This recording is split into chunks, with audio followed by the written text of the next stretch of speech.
안녕하세요. 아빠들의 재미있는 수업 아재 클래스에 오신 시청자 여러분 환영합니다.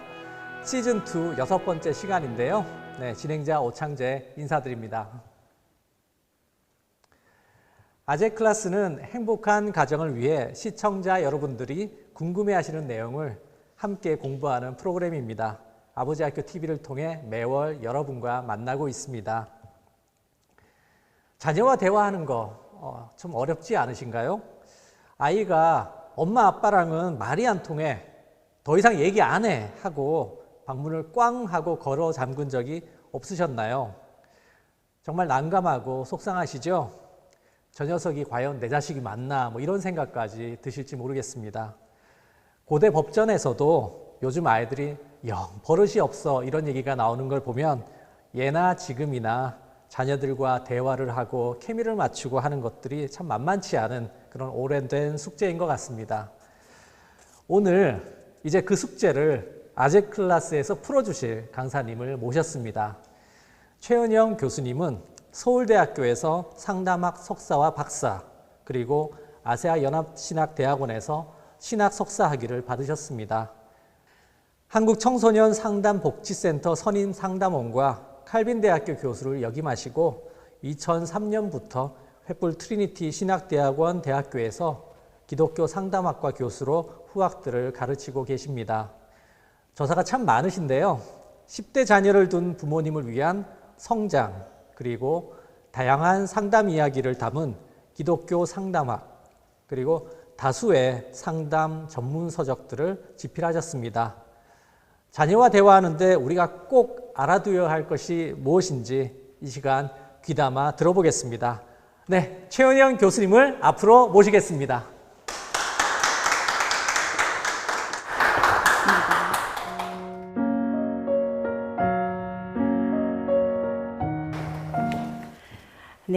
안녕하세요. 아버지학교 여러분 이 자리에서 뵙게 돼서 정말 반갑습니다.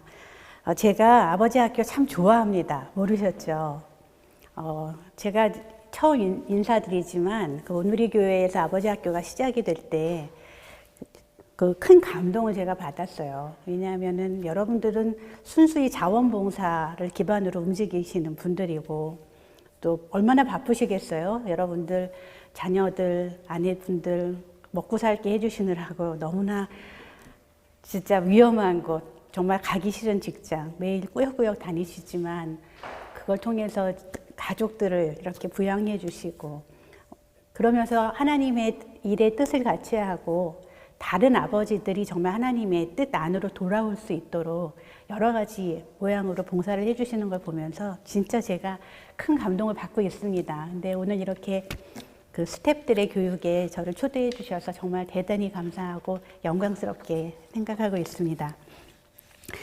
저는 제가 강의를 시작하기 전에 제가 메신저잖아요. 이 강의, 대화에 대한 이야기를 전하는 사람이기 때문에 저에 대해서 잠깐 소개를 드리면 여러분들이 좀 편하실 것 같아요. 저는 결혼 29년 차 주부고요. 27, 23 된 아들 둘을 키우고 있는 엄마입니다. 그래서 엄마의 입장에서 아이들하고 대화를 해봤지만 오늘은 이제 특별히 이제 우창재 선생님께서 저희 오피스에 찾아오셔서 아버지들은 자녀들하고 대화할 때 이런 걸 참 궁금해 하신다 하는 질문거리들을 먼저 주셨어요. 그래서 그것이 저희가 강의를 준비하는데 크게 도움이 됐습니다. 오늘 이 시간에 저는 아버지가 자녀들과 대화할 때 어떤 것들이 중요한지 또 어떤 방법들이 있는지 또 자녀들의 연령대에 따라서는 아버지들이 어떻게 대화해 주면 좋을지 대화의 구체적인 방법은 어떤지 이런 내용을 중심으로 여러분들과 이야기를 나눠보려고 합니다. 먼저 제가 그 청소년 상담복지센터에 있을 때도 그렇고요. 지금도 저희가 상담 슈퍼비전이라고 하는 활동이 있어요. 그건 뭐냐면은 이제 상담자들이 청소년들이나 아동들을 둔 부모님들이 이렇게 와서 상담한 내용들을 보고를 해줘요. 그러면 저희가 그걸 읽고 이게 이런 것 같아 라고 지도하는 그런 시간을 갖는데요. 지난 여러 해 동안의 제 경험, 상담 경험을 살펴보면 거기에 등장하는 아버님들은 이런 분들이셨어요. 첫 번째는 우리 아버지는 너무나 무능하고 무력했습니다. 하는 분들이 많았어요. 돈도 못 벌어 오시고 그냥 하루 종일 집에만 있으시고 뭐 이런 분들. 또 우리 아버지는 너무 엄격하시고 자기중심적이고 지시적인 분이었습니다. 이런 보고들도 많았어요.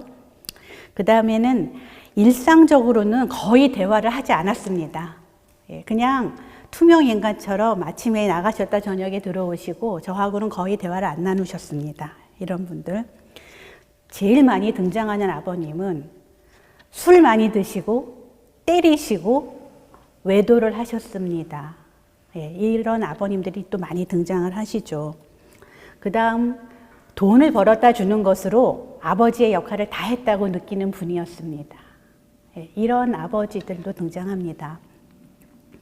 아마 여러분들의 아버님들도 이 중에 해당되는 분들이 있으셨을 거라고 생각이 돼요. 그럼에도 불구하고 여러분들이 하나님을 아시고 정말 나는 정말 다른 아버지가 되고 싶어, 다른 남편이 되고 싶어 하는 열망을 가지시고 지금까지 삶을 이렇게 일구신 것들 제가 옆에서 지켜보면서 야, 참 대단한 분들이다 생각을 하고 하나님께서는 여러분들에게 그렇게 복을 주셨고 방향을 가르쳐 주셨을 것이라고 생각합니다. 그런데 안타까운 거는 이거죠. 우리가 좋은 모델이 없으면, 따라갈 좋은 모델이 없으면 어떻게 해야 될지 잘 모르잖아요. 그리고 가만히 제가 아버님들을 보면요, 약간 왕따 같은 느낌들이 들어요. 자녀들하고 아내는 재밌게 노는 것 같고 뭔가 얘기를 나누는 것 같은데 사실은 내가 제일 고생하는 사람이거든요. 왜냐하면 내가 벌어다 준 돈으로 이들이 먹잖아요.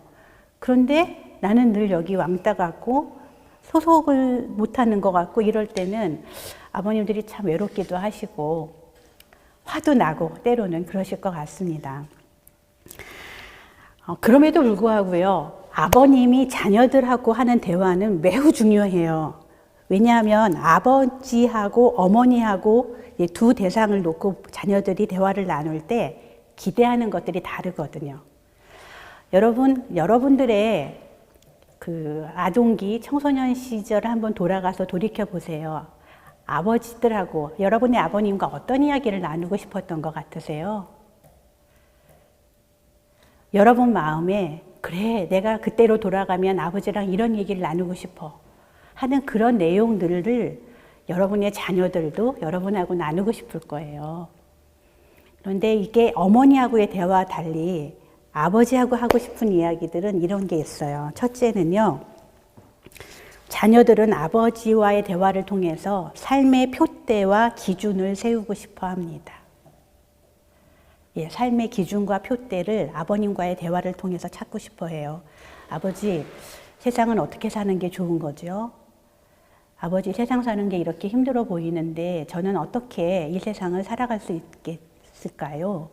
뭐 이런 살아가면서 중요한 기준과 삶의 방향은 어때야 되는가? 이거는 사실 엄마보다는 아빠하고 이야기를 나누고 싶어 하죠. 우리가 이런 이야기를 우리 아버지하고 많이 못 나눠봤죠. 그러나 자녀들은 그런 이야기를 우리랑 하고 싶어 해요. 두 번째는요, 제가 늘 상담 사례에서 읽는 자녀들이 아버지에게 바랬던 것들, 두 번째는요, 든든함이었어요. 든든함. 우리 아버지는 삶에 정말 푸근한, 든든한 비빌 언덕이 되어 주셨으면 참 좋았을 텐데, 이런 이야기들을 간혹 듣거든요. 그러면 그 비빌 언덕이라고 하는 거는 어떤 의미일까요? 안정됨, 따뜻함, 넓은 품, 푸근함, 이런 것들을 사실 자녀들은 엄마보다는 아버지에게 더 바랄 수 있죠. 그 다음 세 번째 제가 많이 듣는 이야기는요, 저는 우리 아버지가 좀 친구 같았으면 좋겠어요 하는 얘기예요. 청소년 상담을 하다 보면 이런 얘기를 들어요. 청소년 상담자들은 아이들에게 좋은 어른 친구가 되어주면 된다. 그런 얘기 하거든요. 친구인데 어른이에요. 그러면 어떤 사람이 어른 친구인가요? 우선 격도 잘 지켜주고 자리도 잘 지켜주고 그러면서도 너랑 나랑 그렇게 크게 다르지 않아. 나는 너를 이해할 수 있고 난 너를 도울 준비가 돼 있어. 같이 의논을 좀 해보자. 예, 이런 사람들이 어른 친구지요. 근데 자녀들은 아버지에게 그런 어른 친구가 되어주기를 바라는 것을 제가 종종 확인을 해요. 그래서 내가 아버지지만 자녀들한테 나랑 얘기하는 건 뭐 필요할까? 아이들은 그냥 아내랑 지내는 게 더 좋지 않을까? 이렇게 생각하지 마시고요. 아버지하고만 하고 싶은 대화가 있다는 걸 우리가 조금 기억하면 좋겠습니다. 그러면 이제 이런 생각을 좀 해보죠. 아이들이 엄마하고 하는 대화와 아빠하고 하는 대화는 어떻게 다를까요? 예, 엄마한테는 어떤 걸 기대하고 아빠한테는 어떤 걸 기대하고 또 어머니하고 아버지하고 이야기할 때 대화의 차이는 어떤 양상으로 드러날까요? 여러분 어떤 걸 경험하세요? 아이들이 아내하고 대화할 때 또 나하고 대화할 때 뭐가 좀 비슷하고 달랐던 것 같으세요?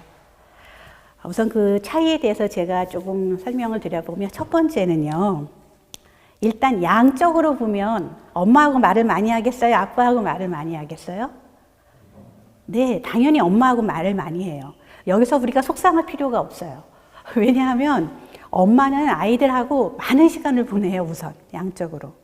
그 다음에 아이들이 밥을 챙겨주고 옷을 챙겨주고 그 다음에 학원을 챙겨주고 아이들의 소소한 일상을 함께하는 사람은 아빠가 아니고 엄마거든요.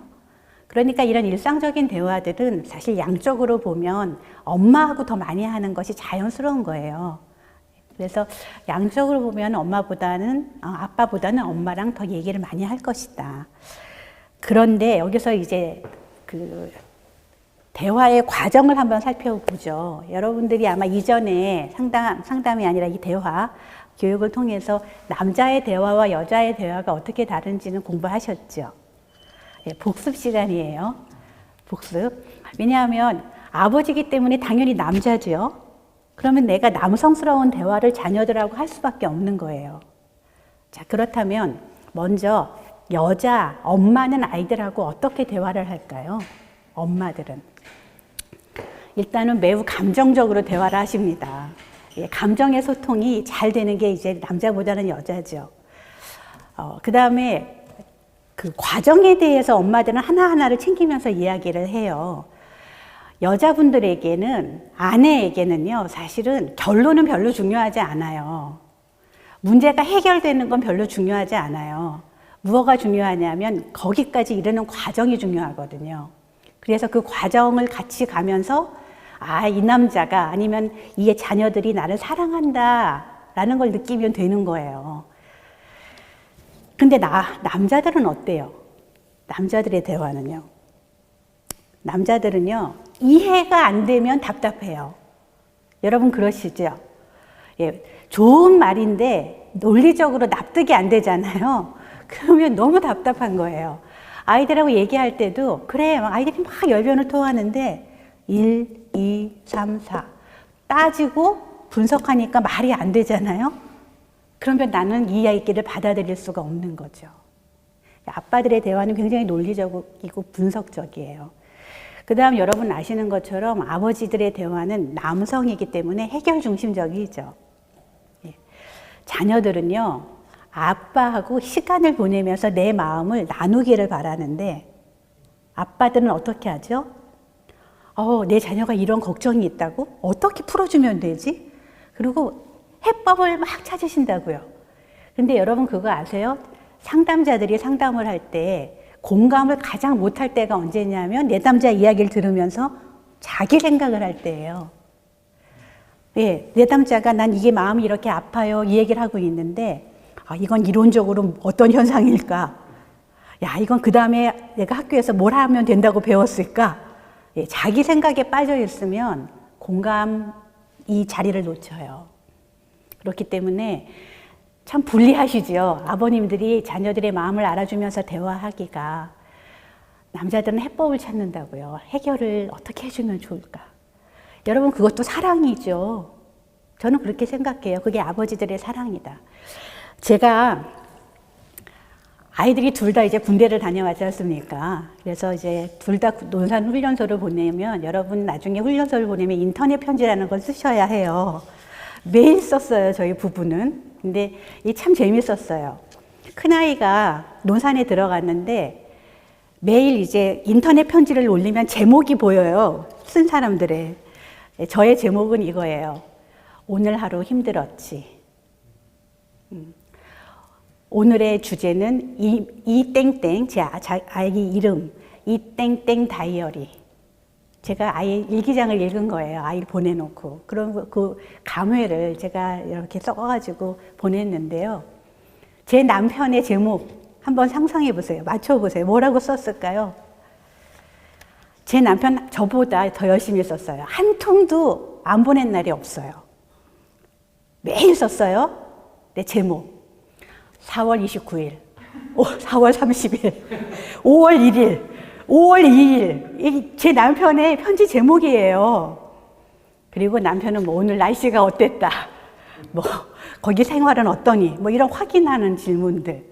이런 것 중심으로 쭉 편지를 썼더라고요. 이게 아빠와 엄마의 차이거든요. 그래서 좀 불리한 면들이 있으세요, 사실. 그 다음에 또 굉장히 중요한 게 있어요. 남자와 여자가 다르기 때문에 자녀와 대화에서 차이를 나타내는 지점. 뭐냐면 어머니들은 문제가 생기잖아요. 자녀들하고. 그러면 엄마들은 어떻게든지 달라붙어서 이거를 대화로 풀고 싶어 해요. 왜냐하면 이분들은 과정을 즐기잖아요. 그리고 그 안에서 감정적인 소통이 중요한 분들이니까. 그래서 달라붙어서 해결하려고 그러는데 같이. 아버지들은 자녀들하고 문제가 생기잖아요. 잘 모르겠잖아요. 그리고 마음이 어렵잖아요. 그럼 어떻게 하실까요? 동굴로 숨어 들어가세요. 여러분의 동굴로 들어가신다고요. 아, 어떡하지? 어떻게 푸는 거지? 어떻게 해결하면 되지?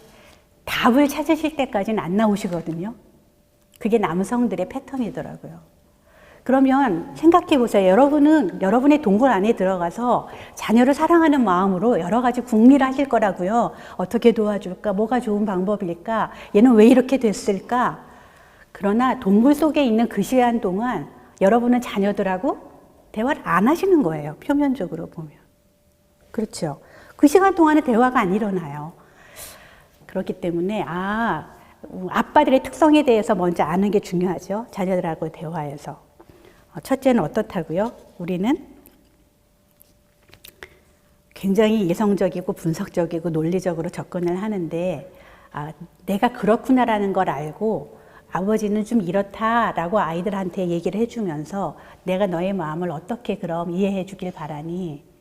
나는 이래, 너는 어떻니? 이런 관점이 하나가 필요하겠죠. 또 어떻게 다르다 그랬어요? 엄마들은 감정적으로 과정을 중요하게 생각하면서 대화를 하니까 우리가 늘 해법 중심으로, 결과 중심으로 대화를 하는구나라는 걸 알았으면 아이가 나하고의 대화에서 어떤 과정을 함께 하기를 바랄까라는 것을 생각하는데 조금 에너지를 더 쓰시면 좋겠죠.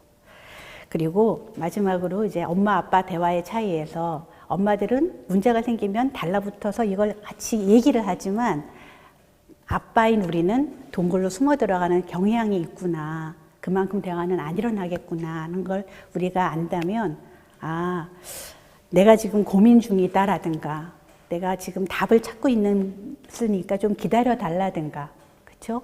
아니면 그 과정 자체를 그냥 여러분들 툭 터놓고 가족들하고 나눠도 좋고요. 이런 생각들을 좀 해볼 수 있겠습니다. 자, 그 다음에는 이런 질문이 들지 않으세요? 우리가 자녀의 연령이 다 다르잖아요. 지금 태어난 아이를 키우는 아버지들도 계실 테고 결혼을 해서 성가를 한 그런 자녀들을 키우는 아버님들도 계실 거예요. 그러면 연령대별로 자녀들하고 아버지하고는 어떻게 대화를 나누면 좋을까? 이런 질문들도 드실 것 같아요. 여러분 어떨 것 같으세요? 우선 제가 이 이야기를 나누기 전에 제 지금부터 드리는 이야기는 삐아제라고 하는 인지심리학자가 있어요.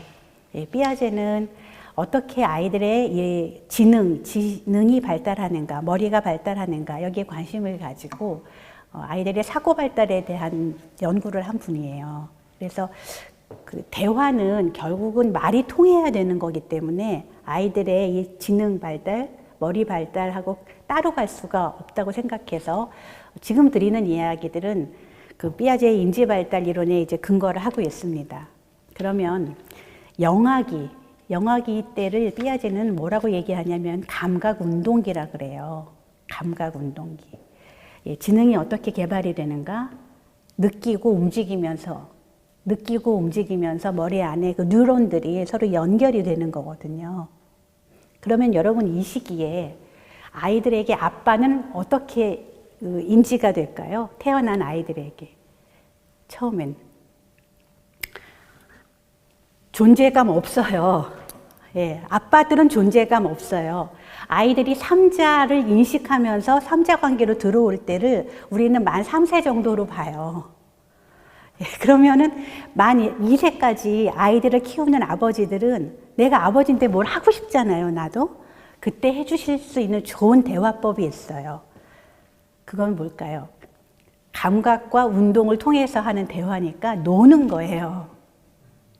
노는 거라고요. 어떻게 놀까요? 이거를 제일 잘하는 분이 텔레비전에 나오시더라고요. 슈퍼맨이 돌아왔다. 보세요. 예. 슈퍼맨이 돌아왔다. 윌리엄 네집. 예. 그분이 제일 잘하세요. 호주에서 이민 오신 윌리엄과 벤의 아버지. 벤틀리라 그러던데. 지난주에 그 윌리엄과 벤틀리가 어떻게 그 집에 놀러 온 젠이라고 하는 자기 그 요만한 태어난 지 한 5개월 된 아이하고 놀아줬느냐 하면요. 그 물통 있잖아요. 목욕통 안에 미역을 큰 것들을 다 집어넣고요. 뿌려요. 그러면 이렇게 미끈미끈해지잖아요.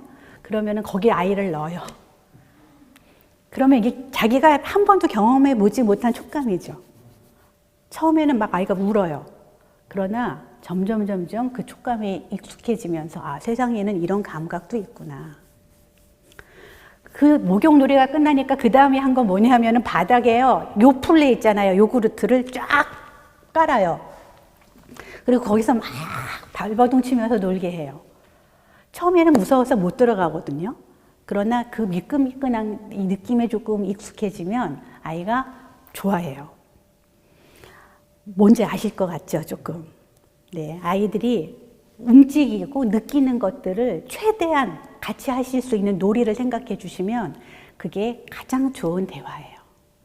네, 왜냐하면 아이들은 말을 못 하니까요. 네. 그 다음에 이제 유아기는 아이들이 어린이집을 가고 유치원을 가고 하는 그런 시간이죠. 그때를 피아제는 뭐라고 얘기하냐면 전조작기라고 그래요. 전조작기. 조작기 이전이다. 그러면 이 조작이라는 건 어떤 거를 의미하느냐 하면은 사고를 조작할 수 있기 이전 단계다. 이런 뜻입니다. 그러면요, 이때는 어떤 현상들이 일어나느냐. 아이들이요, 우리가 보통 생각하는 쉽게 사고를 하기 이전이기 때문에 자기들 안에 굉장한 상상력, 그리고 이해할 수 없는 이야기들이 많이 쏟아지는 때죠. 제가 우리 그 둘째를 키울 때인데요. 놀이터에 이제 모래놀이를 하러 밤에 나갔어요. 저는 이제 일을 하니까는 바쁘잖아요. 그러니까 밤에 놀이터를 가가지고 이제 사부로 모래 뜨고 이렇게 노는데 그날따라 달이 이만하게 떴어요. 너무 예쁘지요, 달이. 우리가 이렇게 뜬 걸 보면. 그래서 제가 우리 아이한테, 야, 저기 달이 진짜 예쁘지? 그랬더니 이 전 조작기에 있었던 4살짜리 제 아이가, 그래, 엄마, 달이 있잖아. 우리가 이렇게 걸어가는데 계속 따라와. 이렇게 말을 하는 거예요. 아이들은 이때 있잖아요. 만물에 막 생명이 있다. 꽃이 노래한다. 막 이러는 때잖아요, 이때. 이때 이제 아빠들의 논리와 분석력을 가지고, 아니야, 저 달은 지구를 중심으로 공전하는 거야. 너무 멀리 있기 때문에 그렇게 보이는 것 뿐이야. 이렇게 우리가 말하지는 않잖아요. 그렇죠? 예. 이때 아빠들의 대화는 그냥 기분을 알아주는 것. 네가 기분이 좋구나. 지금 신났구나. 이거면 충분한 거죠. 예, 그 다음에 또 하나는 엄마하고 같이 아이들의 행동의 한계를 지어주는 대화. 지금은 잘 시간이야. 지금은 이를 닦아야 돼. 이런 한계를 지어주는 대화를 엄마랑 같이 해주셔야 돼요. 여러분 아시죠? 아이들이 눈치가 백단인 거요. 예. 엄마는 허용하는데 아빠가 허용을 안 해. 아빠는 허용하는데 엄마가 허용을 안 해요. 그러면 자기가 하고 싶은 걸 누구한테 물어볼까요? 허락해 주는 사람한테 가서 물어보고 그거 하죠. 그래서 이때는 부부가 일관되게 아이들의 한계, 행동의 한계를 지어주는 대화를 같이 하셔야 해요. 왜냐하면 이때는 이건 되고 이거는 안 돼라는 어떤 그 기준을 배워야 되는 시기이기 때문에 그렇습니다. 그 다음 이제 아동기가 초등학교 때예요. 초등학교 한 저학년 정도. 왜냐하면 청소년기가 초등학교 고학년에서 시작이 되니까요. 이때를 삐아제는 구체적 조작기라고 했어요. 자, 그러면 이제 이해를 여러분 저랑 같이 하고 계시죠? 뭐가 구체적으로 된다는 걸까요? 사고의 조작이요. 네, 생각의 조작이 이제 조금 전 조작기보다는 구체적으로 된다. 그러나 그 다음에 형식적 조작기라고 하는 사고의 조작하고의 큰 차이가 있는데 이걸 이해하셔야 청소년기를 이해하세요. 어떤 차이가 있냐면요. 구체적 조작기는 이전에 이상한 얘기는 더 이상 안 해요. 뭐 물건이 살아있다는 둥, 달이 따라온다는 둥 그런 얘기는 안 하지만 논리적인 사고, 추론을 하는 사고, 연역적인 사고를 할 수가 없어요. 여러분들 혹시 미분, 적분을 배우신 아빠들 계시면 미분, 적분이라고 하는 개념 자체가 무한대를 가정하죠. 예, 무한대로 사각형을 잘라서 그 아래 면적을 내는 것을 적분한다 그런단 말이에요. 근데 이 무한대의 개념도 없고 이걸 다 잘라가지고 붙이면 뭐가 된다는 결론을 굉장히 그 세밀하게 내릴 수 있는 훈련이 덜 있는 때예요. 3단 논법. A는 B고 B는 C니까 A는 C야. 이런 논리적인 사고도 좀 부족해요. 예.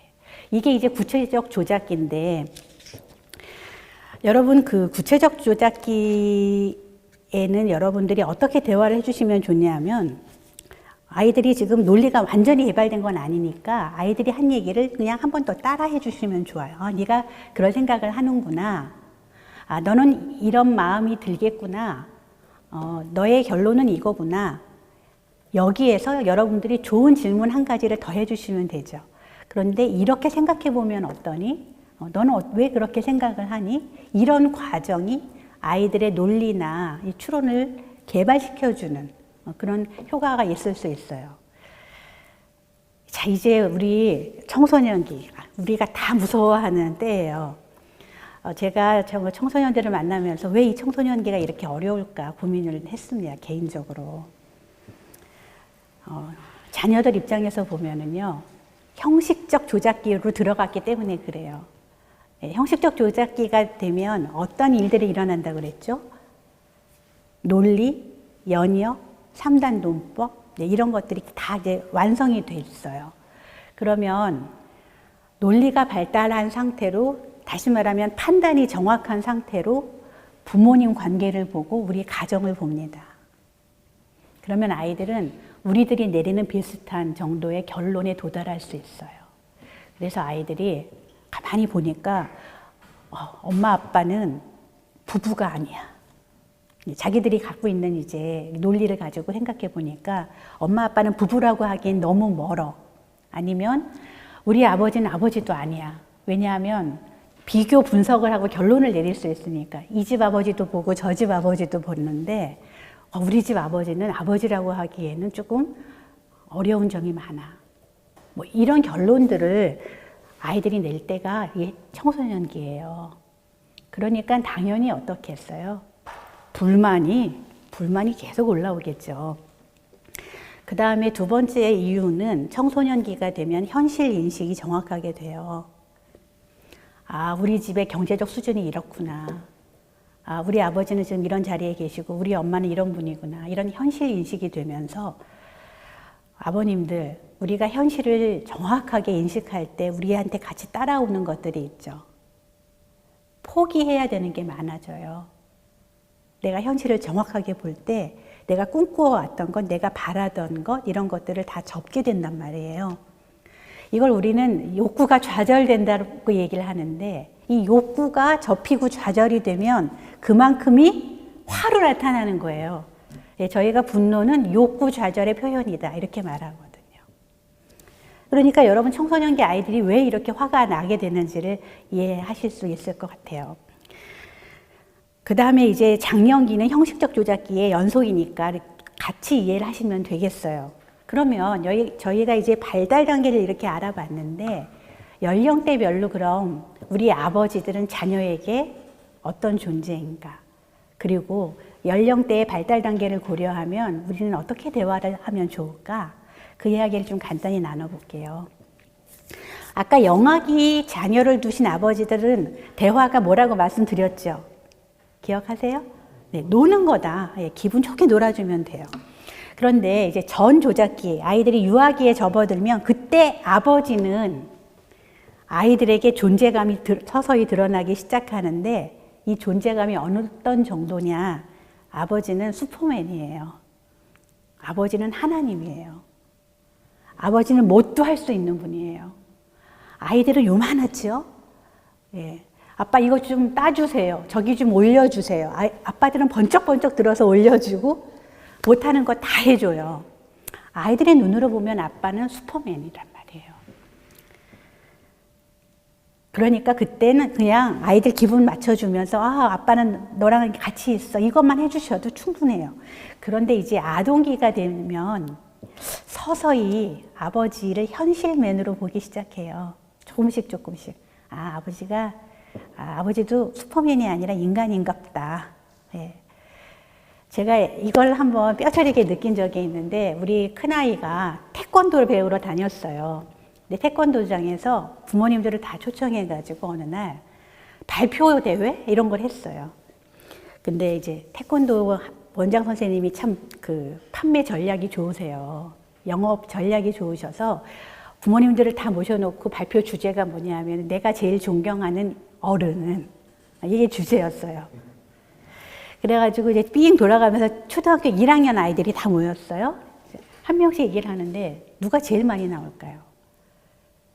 아버지, 어머니예요. 주로 아버지, 어머니. 제가 제일 존경하는 인물은 우리 아버지입니다. 우리 아버지는 아침부터 저녁까지 우리를 위해서 너무 일을 열심히 하십니다. 이렇게 해서 이제 존경하는 인물 아버지. 그 다음에 이제 어머니도 제일 많이 나온 분들 중에 하나거든요. 제가 제일 존경하는 인물은 엄마입니다. 왜냐하면 우리 엄마는 저를 위해 매일 밥을 해 주십니다. 다 그렇게 얘기했어요. 근데 이제 제 아들 차례가 돌아왔어요. 제가 내심 기대했겠죠. 지금까지 계속 아버지, 어머니였으니까 이 흐름대로면 분명히 나라고 얘기를 할 거야. 근데 갑자기 우리 아이가 탁 나가더니, 제가 제일 좋아하는, 존경하는 인물은 연개소문 장군입니다. 제가 그때 너무 실망했어요. 아니, 내가 정말 많이 못해줬나 보다, 얘한테. 그날 돌아와서 아들한테 물어봤죠. 너 왜 엄마라고 안 하고 연개소문이라고 그러니? 했더니 태권도장 가기 전에 연개소문 전기를 해준 거예요. 예, 그러니까 얘한테는 제일 좋아하는 인물이 연개소문이 된 거죠. 제가 왜 이런 말씀을 드리겠어요? 구체적 조작기까지 아이들은 그래도 부모님을 좋아하고 좋은, 괜찮은 사람들로 봅니다. 그러나 조금씩 여기 균열이 나기 시작해요. 현실맨으로서의 아버지. 이런 건 좀 안 좋네. 저런 건 좀 좋네. 이러다가 청소년기가 되잖아요. 그러면은 완전한 현실맨이 됩니다. 아버님들, 우리가 참 자녀에게 존경받길 원하잖아요. 그죠? 아이들이 우리를 좀 알아줬으면 좋겠고. 그러나 아이들을 또 이해를 한다면 아이들은 이때 정말 자기와 세상의 현실감을 가지고 아버지나 어머니에 대해서 논리적으로 일단 분석이 다 끝났기 때문에요. 자신들의 결론이 있어요. 여러분, 우리가 완전하게 하나님을 닮아가고 싶지만 아직까지 완전하진 않잖아요. 우리도 흠결이 있고 부족한 게 많은데, 그 우리의 흠결과 부족한 게 자녀들의 눈에 고스란히 들어와서 자녀들 마음 안에 결론이 지어지는 때가 청소년기입니다. 그래서 이때는 여러분들 대화를 하실 때 네가 아빠 앞에서 이렇게 말을 할 수 있어? 너가 아빠를 뭘로 보고 이렇게 말해? 우리가 보통 이렇게 대화하게 돼요. 그러나 이걸 우리가 이해했다면 너 그렇게 어떻게 생각할 수 있었니?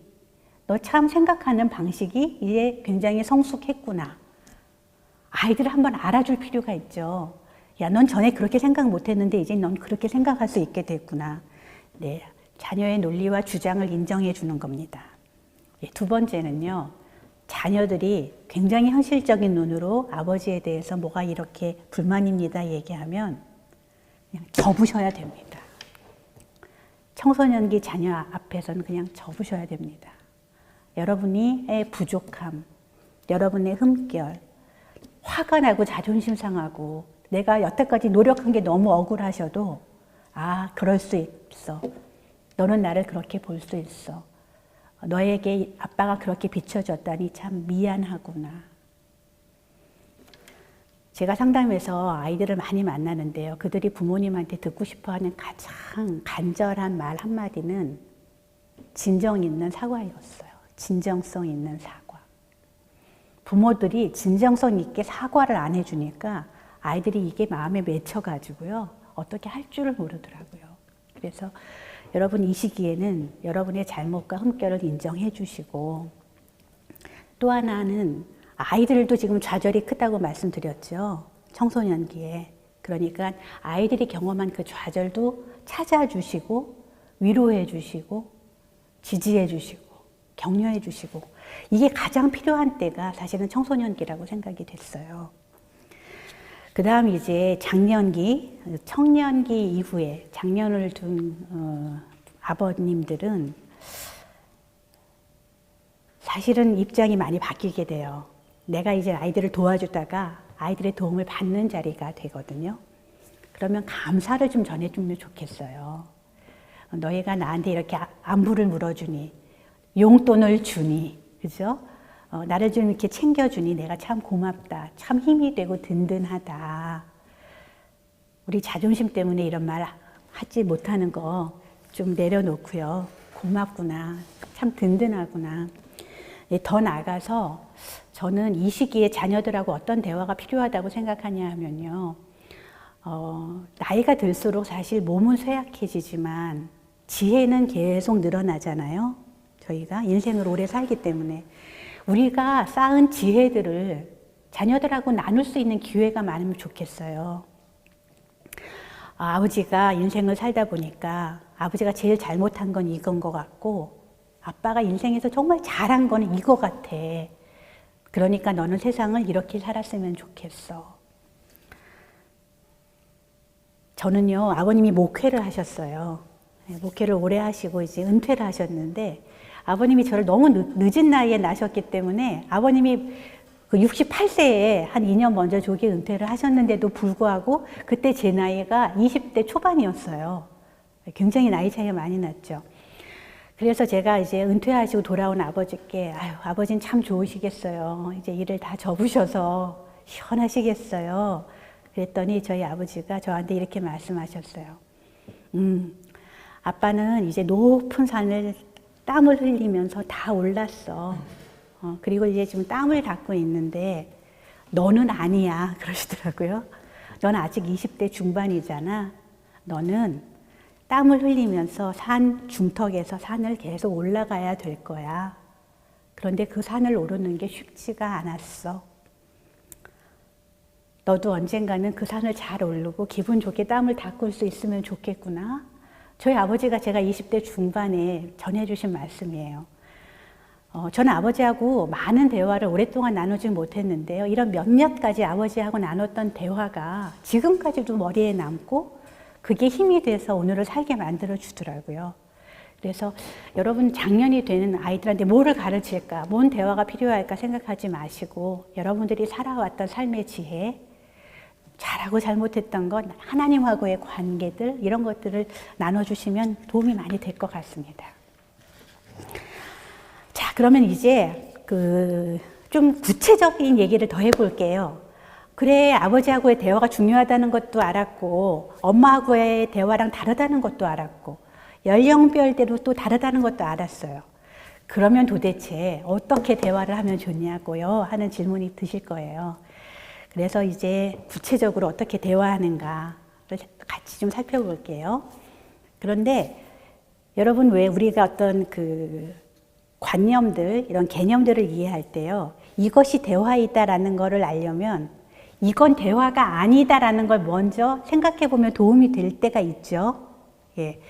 이것이 책상이다라는 걸 정의하려면 이렇게 생긴 건 책상이 아니다라는 걸 알면 책상이 분명해지는 것하고 비슷해요. 그래서 여러분, 어떤 게 대화가 아닐까요? 그럼 그런 생각 해보신 적 있나요? 아, 나는 말을 하면 대화인 줄 알고 지냈는데 말을 해도 이게 대화가 아닌 게 있다고? 네, 그렇습니다. 우리가 말을 하지만 대화가 아닌 게 있습니다.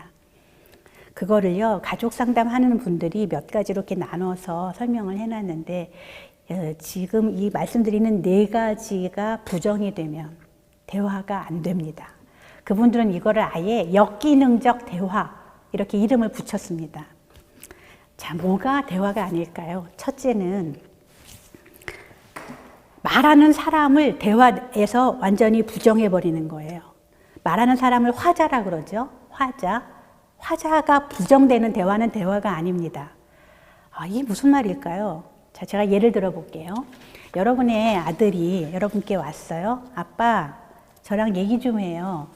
그 다음에 이렇게 말합니다. 아빠, 제가 가수가 되고 싶은데. 이렇게 말했어요. 자, 그때 아버지가 이렇게 말합니다. 야, 노래 불러서 밥은 먹고 산다냐? 이렇게 말했어요. 이 대화는 일단 내가 이 말을 하는 화자다, 말하는 사람이다라는 걸 부정하는 대화입니다. 왜 그럴까요? 노래를 불러서 밥은 먹고 산다냐? 노래를 불러서 밥을 먹고 산대 사람들이? 이런 말이에요. 여기서 말하는 사람들은 세상 사람들이에요. 내가 아니에요. 그러면은 아들은 이 얘기하다 굉장히 좌절하겠죠. 나는 아빠의 이야기를 듣고 싶어요. 그런데 아빠는 누구 얘기를 해요? 다른 사람들 얘기를 해요. 이렇게 말하는 사람이 부정이 되는 건 대화가 아니에요. 두 번째는 듣는 사람, 우리가 청자라 그러죠. 듣는 사람. 지금 아빠 가수가 되고 싶어요 하고 말하는 그 아들이 이 대화에서는 청자죠. 근데 여기서 아버지가 이렇게 말합니다. 아빠, 저는 가수가 되고 싶어요. 그러는데 너 지난 학기 성적표 가져와봐. 너 지난 학기 성적이 얼마야? 이렇게 말합니다. 이거는요, 내 앞에서 가수가 되고 싶어요 하는 아들을 투명인간 취급하는 거예요. 뭐라고 얘기했어요? 가수가 되고 싶다 그랬어요. 그러면은 말하는 사람, 듣는 사람, 그죠? 듣는 사람, 그렇죠. 말하는 사람을 잘 우리가 존중을 해야 되는데, 다시 말할게요. 지금 이 장면에서 듣는 사람은 아들이죠. 가수가 되고 싶어요 하고 답을 듣고 싶은. 근데 아버님들이 여기서 지난 학기 성적이 얼마야? 이렇게 말을 했다면 그거는 지금 이 말을 듣는 아들을 완전히 무시하는 거예요. 존재를 잊는 거죠. 이렇게 듣는 사람이 무시되는 대화도 대화가 아니에요. 세 번째는요, 지금 내가 전달하고 있는 내용 자체를, 지금 아들이 나에게 뭔가를 말했잖아요. 뭐라고 했어요? 가수가 되고 싶다 그랬어요. 근데 가수가 되고 싶어야 하는 그 내용 자체를 그냥 부정하는 거죠. 여러분, 이건 예를 들 필요도 없어요. 우리가 아까 한 이야기 있죠. 지난 학기 성적표 가져와. 예, 이거는요, 듣는 사람만 부정하는 게 아니라 내용도 부정하는 거예요. 안 되는 걸로 하겠어. 그거 아니에요? 뭐, 가수? 야, 뭐 말도 안 되는 소리를 하고 있어. 아예 나는 그 내용 자체를 부정하고 싶은 거잖아요. 그 다음에 네 번째, 대화의 상황이 부정될 때 역기능적이 돼요. 지금 여러분, 아들이 어렵게 얘기를 꺼냈어요. 아빠, 저 가수가 되고 싶어요. 지금 여러분, 이 대화가 시작된 상황은 뭘까요? 아들에게는. 아빠, 저는 아빠랑 제 진로를 의논하고 싶어요. 이거예요. 이것이 대화의 맥락이라는 건데, 우리가 이 대화의 맥락을 그냥 부정하면 이건 또 대화가 아니에요. 아빠 가수가 되고 싶어요. 저 진로 좀 같이 의논해 주시겠어요? 그러는데 성적 얘기를 한단 말이에요. 성적표 가져와봐. 이거는 상황, 이 대화의 맥락도 그냥 싸그리 부정을 하는 거예요. 이렇게 되면 대화가 안 돼요. 자, 우리가 그동안 자녀들과 했던 대화들이 떠오르죠. 야, 우리는 대화가 아닌 걸 하면서 대화를 했다고 이렇게 착각을 했겠구나. 그러면 다음에는 뭐가 대화인가? 어떻게 대화를 하면 좋을까? 이야기를 해볼게요. 여러분 있죠? 첫 번째 대화의 방법은 여러 군데서 아마 들으셨을 거예요. 재진술이라고 하는 겁니다. 예, 무슨 말이죠?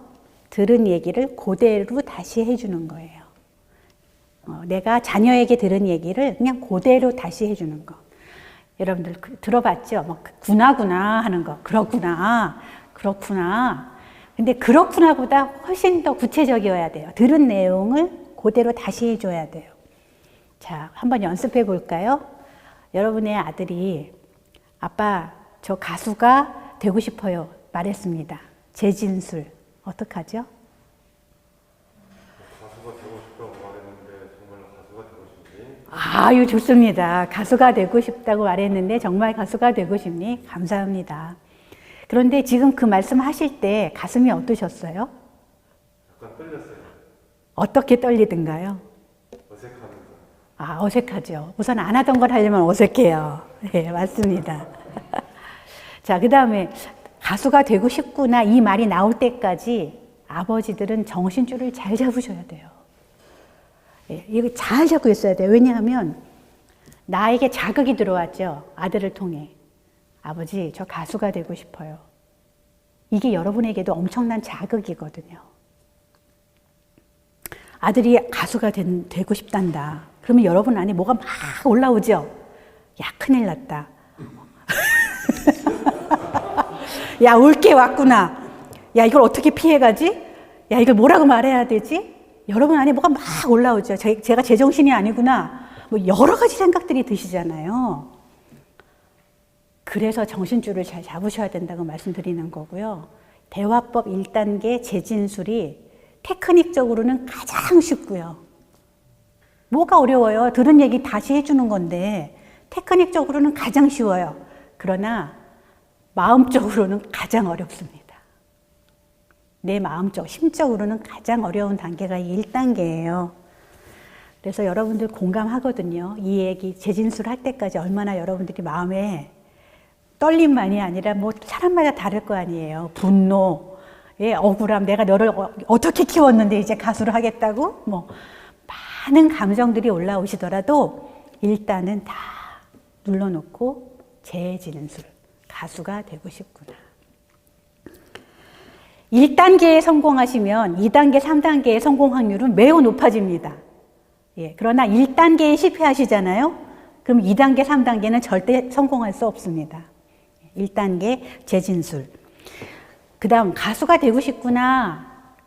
두 번째는 공감이에요. 그렇게 어렵다는. 네가 이 이야기를 할 때까지 많이 불안하고 답답했겠구나. 그렇죠. 그 아이가 어떤 마음으로 지금 이 이야기를 하고 있을지를 여러분 느껴지지 않으시면 분석을 하세요. 네, 느껴지지 않으시면 논리적으로 한번 생각을 해보세요. 내 아이가 이 말을 뱉어낼 때까지 어떤 마음이었을지를 한번 생각해 보시고 그걸 그냥 전해주시면 됩니다. 그래, 얘가 이 이야기를 할 때까지는 참으로 아슬아슬했겠구나. 그렇죠? 참 답답했겠구나. 막막했겠구나. 여러분들이 분석하신 그 감정 전해주시는 게 공감입니다. 그 다음 세 번째 단계는 협의와 부드러운 요청이에요. 그런데 이 협의라는 건 무엇인가? 그럼 어떻게 도와주면 좋겠니? 하는 거거든요. 그런데 많은 대화법에서 요 사이에 나도 사람이잖아요. 아버지 또 이 이야기를 듣고 있는 사람이기 때문에 내 마음은 이렇다. 사실 내 의견은 이렇다라는 걸 여러분도 전하실 수 있어요. 전해 주셔야 되고요. 그러니까 여러분 아들이 나 가수하고 싶어요 그러면 그때 사실 난 그 말 듣고 좀 떨렸다. 조금 화도 났다. 뭐 있잖아요. 좀 나도 답답했다. 예, 여러분의 표현을 하신 다음에 그 다음에 어떻게 우리가 이걸 같이 해결해 갈 수 있을까? 그 다음이 협의와 부드러운 요청이에요. 그래, 아빠도 조금 막막하고 답답하고 하다. 그런데 어떻게 그러면 네가 가수가 되고 싶은 길을 도와줄 수 있을까? 그러면 아이가 그쯤 되면은 요청하는 게 있겠죠. 뭐 실용음악 학원을 좀 보내주세요. 라든가 아니면 그냥 허락만 해주시면 제가 길을 찾아볼게요. 라든가 뭔가 얘기를 할 거예요. 그러면 그때 아이도 저는 이걸 할게요 할 때는 아빠도 요청할 수 있어요. 그래, 그거는 너가 그렇게 알아서 하려구나. 그 대신에 아빠의 이야기도 해야 되잖아요. 그러면 좋아, 허락한다. 그 대신에 성적은 몇 등급 이내로 좀 유지해 줄 수 있겠니? 이거 우리 요청사항일 수 있죠. 그래서 서로 양자가 협의하고 서로가 어떤 해결책을 찾아가는 과정이 마지막 단계입니다. 그래서 한번 정리해 볼까요? 맨 처음에 대화법 1단계 가장 어려운 재진술. 들은 이야기를 그대로 해주는 것. 두 번째 단계는요. 그 말을 하고 있는 자녀의 마음을 생각해서 헤아려서 말해주는 것, 공감. 세 번째 단계는요. 협의와 부드러운 요청. 그 사이에 나는 이렇다. 내 마음은 이렇다. 아들아, 딸아. 나도 내 얘기를 해보고 서로 협의 사항들을 만들어서 해결책을 찾아가는 과정. 이렇게 세 가지 단계로 크게 구성이 됩니다. 자, 그러면 여기까지 우리가 대화에 대한 이야기를 쭉 나눠봤는데요. 또 더 많은 이야기들을 나누고 싶지만 오늘 시간이 거의 다 된 것 같아요. 그래서 궁금하신 것들은 저희가 뒤에 질문하고 또 답하는 시간이 있다고 들었습니다. 그때 또 더 자세한 이야기를 나누어 보도록 하겠습니다. 경청해 주셔서 대단히 감사합니다.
네, 시청자 여러분, 최은영 교수님의 강의 어떻게 들으셨습니까?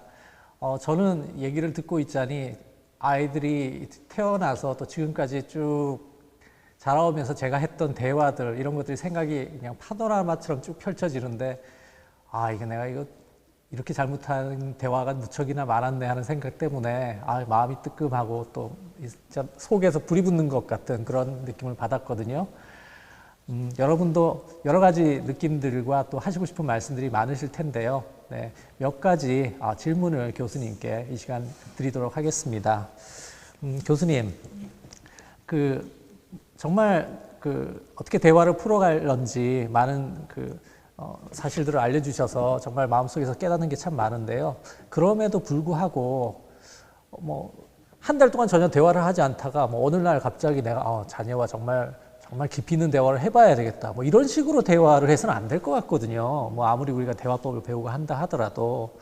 그래서 드는 의문이 그래도 가정에서 아버지라면은 자녀와 그래도 어느 정도의 절대적인 시간이 좀 필요하지 않을까. 대화하는 시간. 그리고 또 양만 그렇게 중요한 게 아니라 어느 정도의 또 품질이랄까요. 질적인 면도 좀 우리가 좀 염두를 두고 있어야 될 것 같은데 아버지들이요. 이런 면에 대해서는 좀 어떻게 좀 말씀을 해주실 수가 있을런지. 아니 먼저요. 저나 제 남편이 제 자녀들하고 제가 말씀드린 대로 대화 못합니다. 그냥 뭐 강의를 하라 그러니까 저도 강의를 한 거고요. 참 어렵죠. 근데 생각을 해보면 말을 서로 안 하던 사람들이 말을 하게 되는 때까지는 쉽지 않아요. 일단 어색하기도 하고요. 어떻게 접근을 해야 되는지 모르거든요.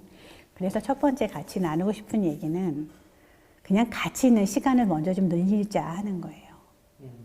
네, 밤에 10시에 들어오시던 분 9시에, 요즘 뭐 코로나 때문에 아무래도 일찍 오셔야 되겠지만 그냥 좀 의식적으로 가족들하고 함께 있는 시간을 먼저 늘려보는 거죠. 그냥 아버지가 집에서 왔다 갔다 하는 시간이 늘어나요. 그러면 자녀들은 느낀다고요. 좀 변하네. 아빠가 집에 좀 오래 있네. 우선은 그거예요. 그 다음에 시간이 좀 늘어났을 때 이제 아버지가 굉장히 일상적이고 그냥 아주 쉽게 얘기할 수 있는 것부터 시작을 하는 거죠. 너 요즘에 고민이 뭐니? 이런 얘기는 하기 어려워요. 처음부터. 그죠? 그러니까 요즘에 저녁은 어디서 먹니? 이런 거 있잖아요. 아이들이 쉽게 얘기할 수 있는 것부터 시작을 하죠. 양도 중요해요. 저는 같이 지내는 시간, 그 다음에 일상적인 대화를 나누는 시간 다 중요하다고 보고요. 그러나 왜 우리가 질적으로 괜찮은 대화를 나누는 시간은 하루에 적어도 30분은 있어야 된다고 봐요. 30분 내는 거 쉽지 않으시죠? 예, 무척 만만치 않은 시간 같습니다. 그럼요. 30분이라는 시간은 식사를 같이 하면서 밥 먹고 후식 나누고 잠깐 담소 나누는 시간 정도 한 30분이에요. 네. 근데 이제 식사를 거의 같이 못 하시죠? 예, 못하는 경우가 꽤 많죠. 네. 예. 그럴 때는 어떻게 하면 좋냐. 일주일에 한두 번 정도를 자녀들하고 약속을 잡으셔야 돼요. 이 노력하지 않으면 얻어지는 게 없거든요. 그래서 청소년들하고 사시더라도 아이들이 바쁘더라도 예를 들면 일주일에 같이 시간이 맞는 목요일 저녁 7시부터 9시, 정 안 되면 7시부터 8시, 일주일에 한 번 한 30분에서 1시간 정도 질 좋은 대화를 나눌 수 있는 시간을 저는 이제 블락을 만든다 그러는데요.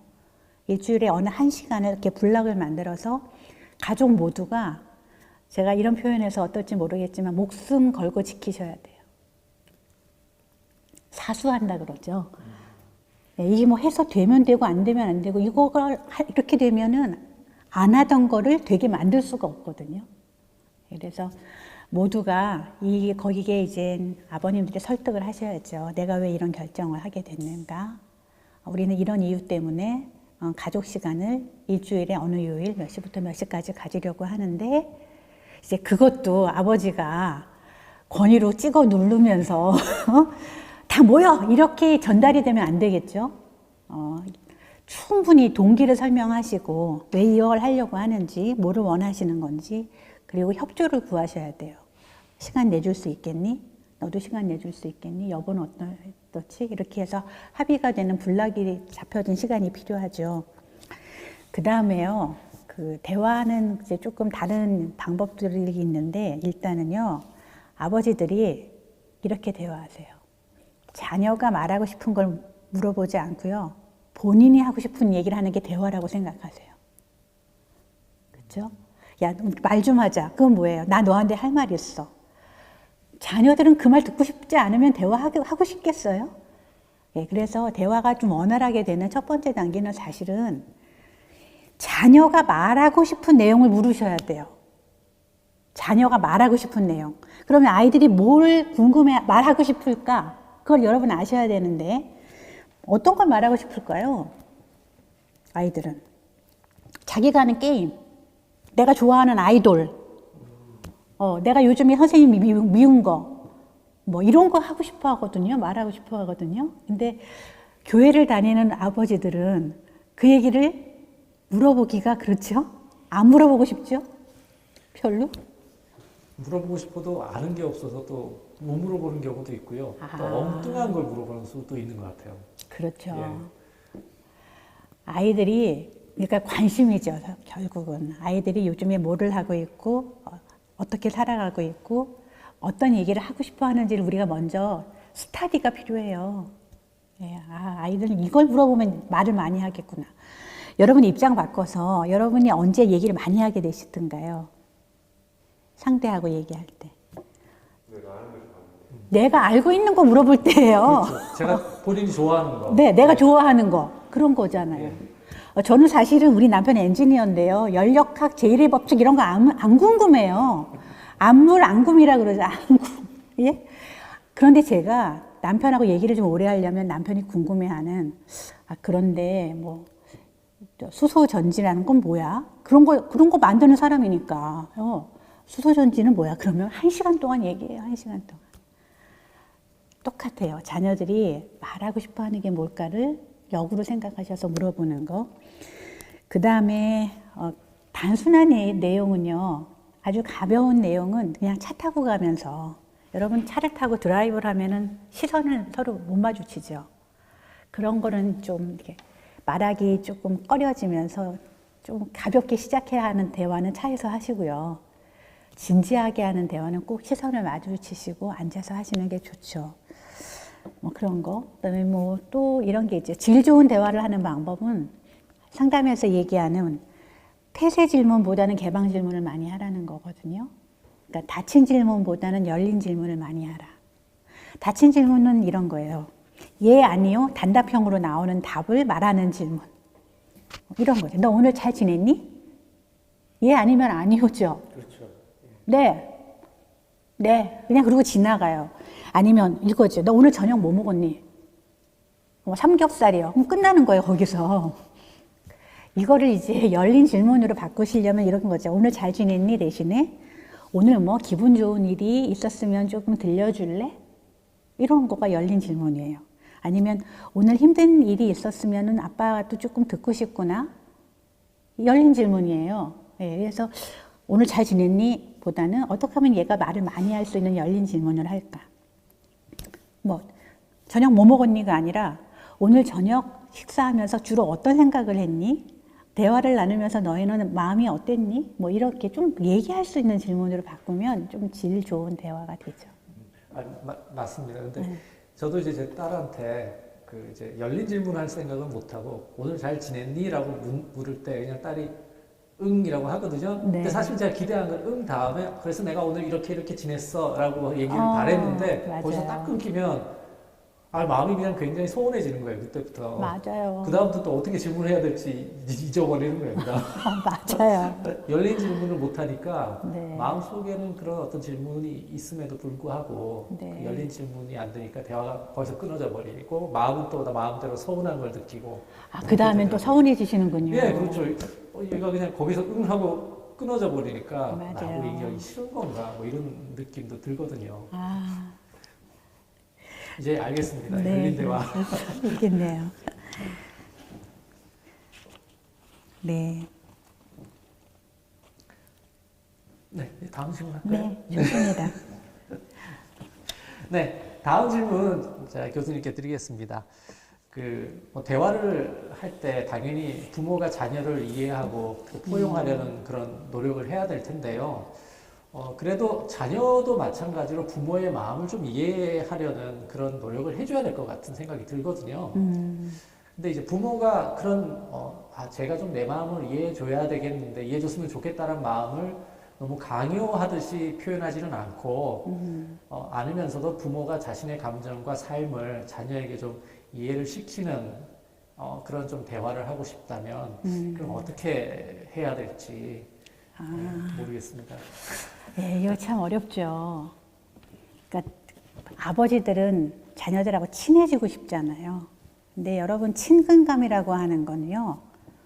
사실은 서로가 상대에게 알려지는 정도라고 해요. 네, 친근감 그러면은 이렇게 막 감정적인 것 같잖아요. 느낌 같고. 그런데 우리가 정의를 알면 친밀감은요. 서로가 서로에게 알려지는 정도를 친밀감이라고 한다면 여러분들이 자녀들하고 친해지고 싶잖아요. 그러면 뭘 하시면 좋을까요? 나를 알리셔야 돼요. 여러분 자녀에 대해서 많은 걸 알고 싶어 하시죠? 그런데 그것만큼 여러분에 대해서 알려주시나요? 자녀에게? 우리나라 부모님들이 가장 하기 어려워하시는 것이 바로 이 부분인데요. 응답하라 1988인가 보셨어요? 네, 거기 보면은 덕선이 아버지 얘기가 나와요. 네, 덕선이 생일 파티를 해주면서 덕선이 아버지가 그 큰딸하고 작은딸, 언니하고 이 아이를 이제 편애를 했다는 느낌이 들 때 이 아이만을 위한 생일 케이크를 준비해서 이렇게 말합니다. 많이 섭섭했지. 내가 그동안 너 알아주질 못해서. 네. 생일 케이크를 놓고 이렇게 말해요. 아빠가 처음이라서 그래. 아빠가 아빠를 처음 해봐서 몰라서 그랬어. 네가 뭐를 느끼는지, 네가 얼마나 섭섭한지. 아빠를 나도 처음 하잖아. 이게 사실은 굉장히 솔직하게 자기를 알리는 거죠, 자녀에게. 나도 아빠 처음 한다.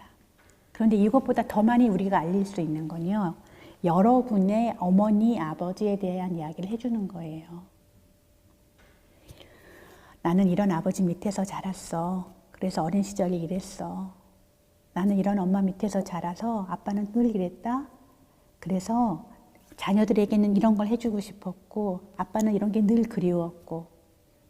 여러분이 그걸 열어놓고 여러분을 알려주시잖아요. 그때 여러분 자녀들의 마음이 열리는 거예요. 아, 우리 아빠가 이렇게 자랐구나. 우리 아빠가 우리랑 이런 거 같이 해보고 싶으시겠구나. 여러분은 그런 걸 하나도 안 알려주시면서 그걸 안 한다고 계속 혼만 내고 화만 내면 자녀들은 여러분하고 가까워질 수가 없죠. 부모님과의 관계를 또 그걸 이야기를 또 자녀들에게 해주고 하는 게 네. 상당히 좋은 어떤 그 자녀와의 관계에서 중요한 어떤 매개체가 되겠는데요. 그럼요. 예, 알겠습니다. 그러니까 나는 이렇게 자라서 이런 면이 있어. 이해해줘. 이렇게 되든가 아니면 나는 이렇게 자라서 엄마 아빠한테 이런 걸 바랬어. 그래서 내가 너에게 이런 것들을 요구하나 봐. 뭐 이렇게 하면은 자연스럽게 얘기가 될 수 있겠죠. 예, 중요한 그 포인트인 것 같습니다. 네, 알겠습니다. 네, 세 번째 질문은요. 네. 좀 현실적인 그 질문이 들어왔습니다.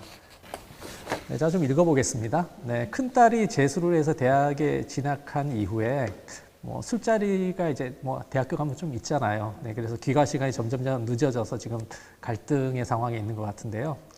뭐 친구들하고 노느라고 한 10시간 넘게 들어와서 이러면 안 되겠다 싶어서 아이하고 결국 협상을 해서 11시에, 그럼 11시까지 들어오너라 해서 협의가 된 것 같아요. 근데 이제는 그 11시마저 넘기는 그런 일이 빈번하다고 하거든요. 그래서 늦은 밤에 다니면 위험하다고 그렇게 얘기를 해도 이 딸이 이제 받아들이질 않는다고. 그래서 이제 딸 얼굴만 봐도 그냥 화가 확 치솟아 오른다고 이렇게 편지를 보내오셨는데요. 글쎄요, 이게 자녀들에게 화를 불러 일으키지도 않으면서 자녀를 잘 이렇게 훈계하는 방법, 어떤 것이 있을까요? 일단 뭐 그런 상황에 화는 나시죠. 그죠? 제가 지금 50대 중반이에요. 그런데 제가 연애할 때 20대 중반에 저희 집 통금 10시였거든요. 예, 30년 지났어요. 지금 통금 11시 우선은 게 현실적으로 괜찮은가 하는 생각은 듭니다. 다른 아버님들은 어떤지 모르겠어요. 우선은 제가 드리고 싶은 첫 번째 이야기는 이거는 믿음의 문제다. 는 거예요. 내가 자녀를 얼마나 믿어주느냐에 따라서 통금 시간이 뒤로도 갈 수 있고 통금을 어기더라도 내가 의연하게 대처할 수 있는 문제인 것 같거든요. 그래서 어떻게 들으실지 모르겠지만 우선은 나는 딸을 믿는가, 신뢰하는가. 예. 저희 부모님은 제가 새벽 2시, 3시에 들어가도 새벽 기도를 가셔야 됐기 때문에 예, 목회자라고 말씀드렸잖아요. 네. 그냥 주무셨어요. 언제 들어오는지도 모르고. 그런데 저는 그 시간을 지나면서 우리 엄마 아빠가 나를 믿어주시는구나. 고맙구나. 내가 실망시키면 안 되겠다. 그래서 제가 스스로 통금을 때렸던 것 같아요. 근데 뭐 제 경우가 다 적용되지는 않겠지만. 그 다음에 두 번째는요. 이 기념일 반응이라는 걸 이해하시면 좋아요. 기념일 반응. 기념일 반응이요? 네. 그게 무슨 말일까요? 기념일 반응. 여러분의 자녀하고 지금 이렇게 쭉 같이 생활하시잖아요. 근데 우선 여러분의 자녀가 5살, 10살, 15살, 20살 이렇게 성장할 때 5살 자녀를 키울 때는 내가 5살 때가 기억나요. 내가 10살 자녀를 키울 때 내가 10살 때가 기억나고요. 예. 네. 아이가 20살이 되면 내가 20살 때가 떠올라요. 우리 아이가 27이라고 그랬는데 제가 27에 결혼했거든요. 근데 아이가 27이 되니까 제가 결혼할 때가 떠오르면서 우리 시어머님, 아버님이 그렇게 밉더라고요.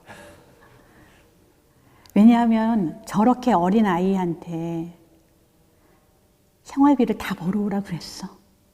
이 마음 때문에요. 너무 섭섭하더라고요. 이렇게 어리고 정말 이렇게 무력하게 보이는 이 나이의 아이한테 그때부터 제가 생활비 다 드렸거든요. 둘이 벌어가지고요. 똑같아요. 제가 왜 제 이야기를 공개하냐 하면 어머님, 아버님이 자녀들하고 지금 11시 이 문제만이 아니라 뭔가 나를 격분시키는 일이 있다. 나의 주제가 있을 수 있어요. 내 인생의 주제, 내가 지금 이 아이하고 겹치는 주제, 시간적으로 겹치든가. 제가 극단적으로 예를 들면요.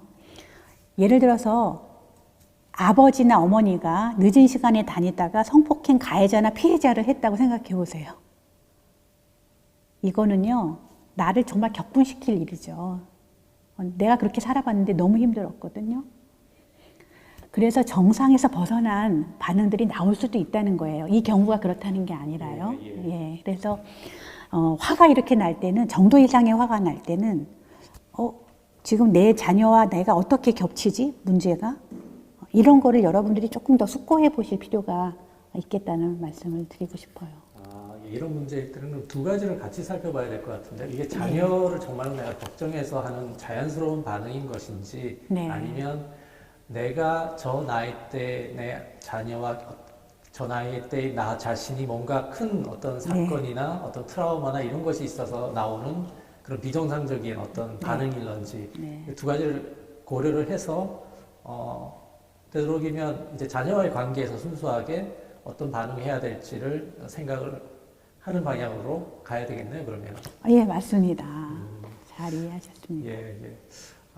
그런 면이 있는 줄은 제가 생각을 못 했는데요. 근데 그게 맞는 말씀인 것 같아요. 자녀들의 나이를 보고서, 나는 저때 이때 이랬지 하면서 이제 본인이 어떤 현재 살고 있는 어떤 세상하고 자기가 자녀의 나이 때 살고 있는 세상을 둘 다 마음에 가지고 있게 되네요. 그렇죠. 부모님이. 네. 그렇게 볼 때 이제 우리는 전체적인 조망이 생길 거예요. 그렇죠? 예. 내가 살던 때와 지금은 다르잖아요. 내가 10대, 20대와 지금의 10대, 20대가 살아가는 세상도 다르고요. 그렇죠? 그래서 한 번만 다시 지금 그런 관점으로 생각해 보시면 여러분들이 굉장히 좋은 반응들을 하실 가능성이 커집니다. 네. 예. 알겠습니다. 네, 다음 질문 계속 이어가겠습니다. 가치관이 혼란되고 또 세속적인 여러 풍토 속에서요, 부모님의 믿음이 신앙생활이 반드시 자녀에게 이어진다는 그런 보장이 없는 시대거든요. 신앙과 믿음을 전수시키고 또 이를 주제로 한 대화가 부모와 자녀 간의 어떤 강한 유대감을 형성시킬 수가 있다면 정말 참 좋은 일이 아닐까 싶은데요. 네. 이런 그 강한 유대감을 하고 좋은 결과를 이끌어낼 수 있는 이런 일들을 어떻게 저희가 과연 집안에서 가정에서 실천을 할 수 있을까 하는 생각이 듭니다. 네, 방법을 좀 가르쳐 주시죠. 어떻게 우리의 믿음을 우리 자녀 세대에게 이어줄 수 있을까? 네. 그것이 이어지는 대화는 어떻게 시작되고 어떻게 할 수 있을까? 이런 말씀이죠. 네, 그리고 그 신앙을 주제로 한 대화가 보통은 딱딱하게 또 자녀가 거부하기도 쉽지만 이게 정말 자녀에게도 이런 믿음에 대한 대화는 엄마 아빠와 하고 싶어 하는 그런 마음이 또 생기면 또 얼마나 더 좋을까 싶어요. 맞아요. 여기서 우리가 같이 생각해 봐야 되는 건 이거일 것 같아요. 나는 전달해 줄 수 있는 어떤 믿음을 갖고 있나? 아빠인 나는 내가 내 자녀에게 전해줄 믿음의 내용을 갖고 있나? 근데 나는 어떤 실체를 지금 전달하려고 하는 걸까? 네. 그죠? 그래서 여러분들이 그것을 살펴보시려면은 여러분의 기도를 한번 살펴보시면 좋겠어요. 왜냐하면 오늘 우리가 주제가 대화잖아요. 근데 대화는, 그러니까 기도라고 하는 거는 사실 나와 하나님과의 대화예요. 우리가요, 버스를 타고 가는데 뒷자리에 앉은 두 사람이 막 뭔가 얘기를 나눠요. 잘 듣고 있으면 두 사람의 관계가 나오죠. 아, 저 둘은 되게 친한 것 같아. 아, 저 둘은 지금 엄청 방어치고 있는데? 이런 게 다 보여요. 들려요. 똑같아요. 여러분, 우리가 나는 하나님과 어떤 기도를 올리고 또 듣고 있지? 어떤 대화를 하나님과 하고 있지? 예, 이거를 살펴보시면 여러분과 하나님과의 관계가 드러나죠. 그래서 제가 먼저 그 이야기를 드릴 때 아까 강의 시간에 이걸 포함해서 말씀을 드릴까 하다 뒤로 좀 이렇게 미룬 내용이 있어요. 그게 뭐냐 하면은 성경에 보면 요나서가 나오는데 요나 이야기. 우리는 요나를 물고기 뱃속에 3일 들어갔다가 살아난 인간 이렇게만 많이 기억을 해요. 그러나 요나서는 전체적으로 주제가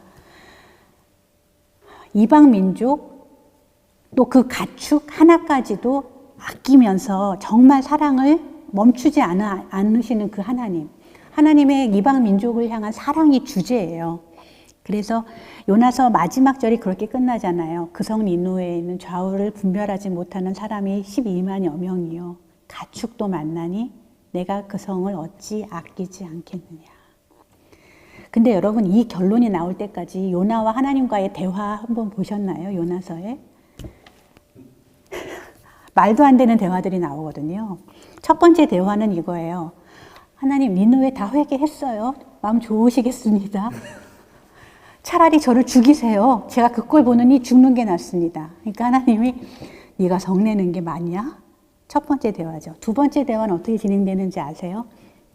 하나님이 그러니까 박넝쿨을 머리에다 이렇게 내려주시죠. 그러다가 하루 지나서 가져가시니까 요나가 하나님한테 대화를 어떻게 해요? 또 흉내거든요. 예, 하나님 이거 뭡니까? 왜 줬다 뺐습니까? 정말 너무 뜨거워 죽겠습니다. 차라리 저를 죽이세요. 또 하거든요. 그때 마지막 이야기가 하나님 이 말씀 하시는 거예요. 네가 성내는 게 맞니? 옳으니? 하시면서 나는 끝까지 모든 사람들을 아껴. 제가 지금 짧게 소개한 이 요나서를 여러분이 묵상하셨다고 한번 생각해 보세요. 그리고요, 제가 아까 강의 시간에 소개했던 대화의 방법, 재진술, 공감, 협의와 부드러운 요청. 이거 자녀들하고만 할 수 있을까요? 기도가 하나님과의 대화라면 우리가 이 본문을 묵상했다고 생각하면 하나님께 얘기를 들었잖아요. 우리가 성경 말씀은 하나님께 듣기 위해서 읽는 거예요. 여러분께 이 이야기가 들렸습니다. 여러분, 1번 재진술. 하나님, 이 세상을 정말 아끼시는군요. 여러분, 이 팬데믹 시대에 우리가 하나님께 돌려드리기 참 어려운 이야기예요. 하나님, 이 세상을 그렇게 아끼시는데 이 수많은 사람을 죽이셔야 되겠습니까? 너무 안타깝지 않습니까? 그래도 우리가 하나님을 신뢰한다면 하나님은 세상을 아끼시는군요. 그 다음 두 번째, 공감이죠. 이 많은 사람이 이렇게 죽어가는데 하나님 마음이 많이 아프시겠습니다. 안타까우시겠습니다. 두 번째, 하나님 마음을 우리는 공감하는가? 공감하시네 찬양 있잖아요. 하나님한테 우리는 맨날 공감해달라고 얘기하는데 인격적으로 관계를 맺고 지내는 그 하나님 아버지의 마음을 우리는 얼마나 공감합니까? 하나님 마음이 많이 아프시겠군요. 안타까우시겠군요. 그럼 세 번째 단계는 뭐예요? 협의와 부드러운 요청이잖아요. 하나님 마음이 이렇게 아프신 걸 알고 하나님, 저는요 이 코로나 시대에 빼앗겨진 저의 박넝쿨만 봤어요. 여러분 많이 힘드시잖아요. 지금 이전 같지 않잖아요. 하나님, 저 죽겠다고요. 요나처럼 우리는 우리 머리 위에서 있다 없어진 박넝쿨만 본다고요. 그런데 하나님이 세상을 아끼시고 마음 아프신 걸 안다면 저는 뭘 할까요? 하나님, 제가 이거를 할 때 당신은 나를 어떻게 도와주시겠어요? 내가 하나님의 뜻을 따라, 하나님의 마음을 따라 이 일을 하려고 해요. 저는 아버지 학교의 스태프분들이 다 그런 분들이라고 생각해요. 뭐 돈이 됩니까? 밥이 나오니까. 그런데 이 일을 여러분들이 시간을 들여서, 마음을 들여서 하시잖아요. 그러면 우리는 그때는 하나님께 당당하게 요구할 수 있는 거예요. 하나님, 아버지, 제가 아버지 학교 이렇게 섬기고 있는데 하나님은 우리를 위해서 뭘 해주시겠어요? 당당하게 입을 벌려서 요청할 수 있죠. 여러분, 우리가 믿음을 전하고 싶으면 우선은 아버지, 나의 믿음이 어떠한가? 나는 하나님과 어떤 대화를 나누고 있는가? 이거 한번 먼저 점검하면 좋겠고요. 그 다음에 이제 제가 이 신앙을 이어주는 대화 주제가 나오면 이렇게 그려지는 장면이 있어요. 그게 뭐냐면 이렇게 바톤을 이어달리기. 네. 그렇죠. 제가 이걸 받았어요. 자녀한테 이렇게 전달하고 싶잖아요. 이게 지금 신앙을 이어주는 대화죠. 그래서 일단 제가 이걸 받았어요. 이게 믿음이에요. 제 걸 확인을 했는데 이걸 이렇게 전해주려면 좀 네. 받아보세요. 네. 예. 이거를 전할 때 좋은 방법은요. 가족 예배를 같이 드리는 거더라고요. 가족 예배를. 그러니까 아까 제가 대화 시간을 블락킹을 해주세요라는 말씀을 드렸는데 그게 조금 더 발전되면, 조금 더 친해지면 그 다음 단계는 우리 같이 예배를 드려볼래? 제가 상담하면서 많은 그리스도인 청소년들 얘기를 들어요. 그들에게 가족 예배란 1번 훈계를 듣는 시간, 2번 혼나는 시간, 그다음 3번 설교를 듣는 시간. 이런 시간 아이들이 좋아하겠어요. 그래서 제가 여러분들하고 같이 나누고 싶은 얘기는 가족 예배를 드리실 때 먼저 친해지셔야 되고 그 다음에 서로 협의가 돼야 돼요. 우리는 가족 예배를 드린다. 여기까지가 되고 나면 그 다음에 방법을 생각하셔야 되는데 가장 첫 번째 믿음을 이어주는 대화, 가족 예배에서 제가 부탁드리고 싶은 것, 여러분도 예배자로 참석하세요. 여러분이 아버지이기 때문에 나는 가장이야. 이런 마음 때문에 자꾸 가르치게 돼요. 아우, 맞아.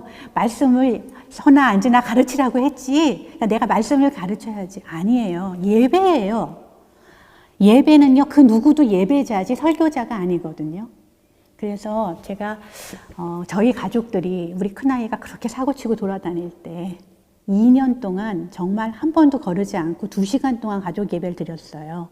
그리고 우리 아이는 나중에 그 시간을 돌아보면서 그 2년의 시간이 있었기 때문에 제가 부모님께도 돌아왔고 하나님께도 돌아올 수 있었다, 이렇게 말하는데요. 저희는 어떤 방법으로 했냐면 우선 지금 말씀드린 우리 모두가 예배자다. 두 번째는 이 권위를 서로 같이 나눠 갖기 위해서 사회를 돌아가면서 봤어요. 막내까지 돌아가면서 사회자를 한 주씩. 오늘은 누구 차례지? 사회가. 여러분, 사회권을 준다는 것 자체가 일단 힘을 나누겠다는 뜻이죠. 예. 그 다음에 세 번째 방법은 어느 한 구절을 읽고 아버지가 일방적으로 전하는 게 아니고요. 책별로, 예를 들면 출애굽기가 40장이에요. 그러면 한 장씩 읽는 거예요. 한 주에 한 장씩. 쭉 교독을 한 다음에 한 장을 읽고 나면 그 다음에 그 말씀에 엄마, 아빠, 아이들 둘이 같이 반응을 하는 거죠. 하나님의 말씀을 들었으니까.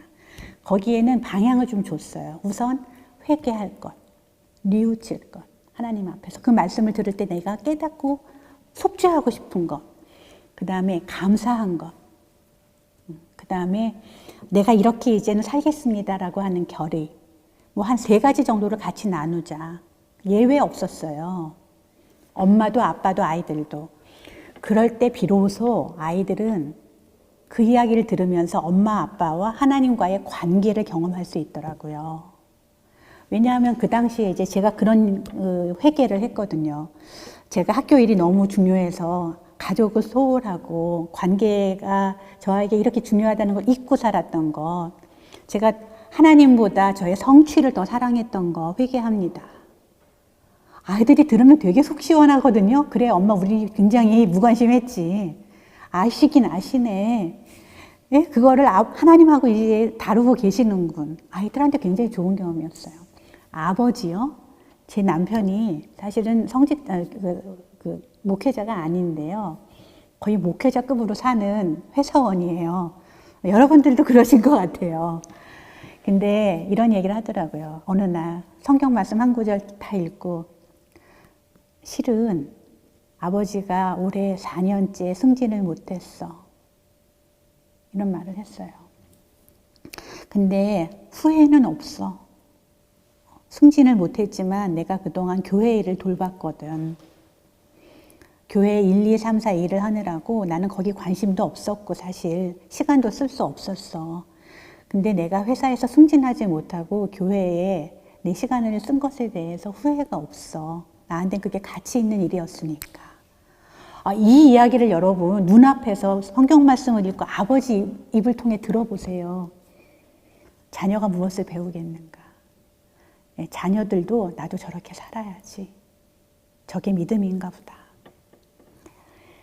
100번 말하는 것보다 하나님의 말씀 앞에 반응하는 아버지를 옆에서 같이 경험하는 것. 이것보다 믿음이 잘 전달될 수 있는 방법은 없는 것 같습니다. 그래서 말씀 읽고 나누기. 그 다음에는 이제 기도를 해줬어요. 자기 오른쪽에 있는 사람 위해서 기도하기.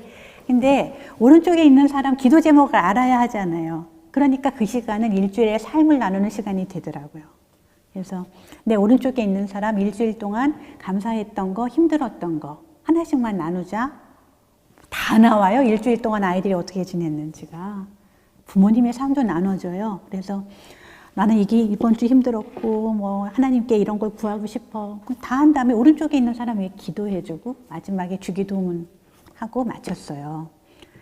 그 2년의 시간이 저희가 믿음과 저희들의 삶을 나눴던 굉장히 중요한 시간이 돼서 여러분들도 기회가 있으시면 같이 해보시면 도움이 되지 않을까.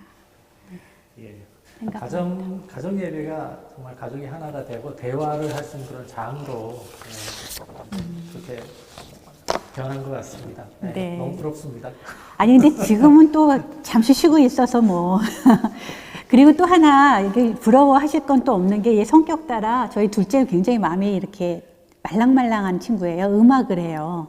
근데 큰 아이는 그 시간을 굉장히 좋게 기억하지만요. 우리 둘째 아이는 그 시간만 생각하면 이거는 아빠랑 형이랑 싸우는 시간이래요.